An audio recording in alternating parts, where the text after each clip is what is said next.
रुद्राचा birthday मी तुमच्यासोबत share केला म्हणला, तर रुद्राला काय काय गिफ्ट आले पण तुमच्या सगळ्यांसोबत शेअर करू, म्हणजे तुमच्यासमोर सगळं गिफ्ट खोलावा. आता मी तुमच्यासोबत ते सगळं शेअरच करते, पण तुम्हाला काय माहिती का बरं आपल्या चॅनलच आवडत नाही ना, सबस्क्राईब करत, कोणी ना लाईक करत ना, कोणी आपले व्हिडिओ पूर्णपणे बघत. मला वाटलं तर रुद्राच्या बड्डेपर्यंत माझं चॅनल 1K तरी कंप्लीट करेल, पण नाही, आपल्या चॅनलच कोणाला आवडत नाही. आता माझ्यासोबत भरपूर जणांनी ना, भरपूर लेडीजनी चॅनल चालू केलं, त्यांच्या आता 1Kच्या पुढं पण सबस्क्रायबर गेले, पण तुम्ही काय आपल्या चॅनलला सपोर्टच करत नाही. काय माहिती का बरं, काय बिघाड हे पण कमेंटमध्ये कोणीच सांगत नाही.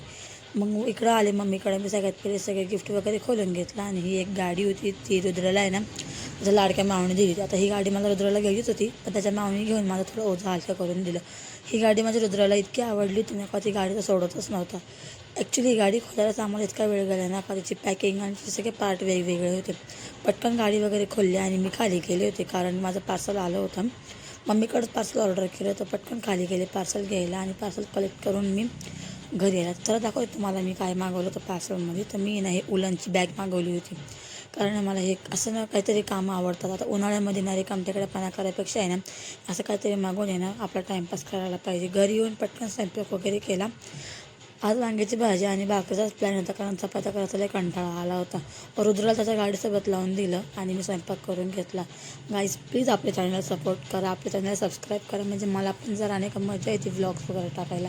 सो प्लीज आपल्या चॅनलला सपोर्ट करा. बाय.